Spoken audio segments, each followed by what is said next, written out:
Tiếp tục giới thiệu với anh em một cây Zippo ha. Cây này là đồng xả ha. Sản xuất năm 1998, 14 la mã.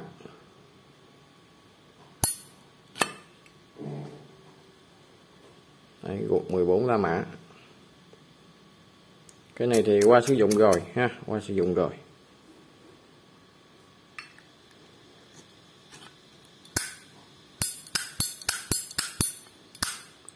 Đây, mặt trước là nó có khắc số No Limited 0141.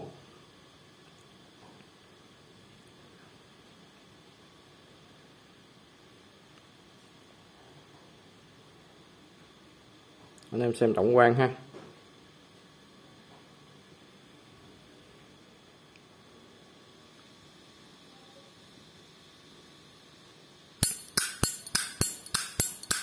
Đấy, Zippo này đã được canh chỉnh và vệ sinh rồi ha. Anh em chỉ về đổ nhiên liệu giờ là mình xài thôi.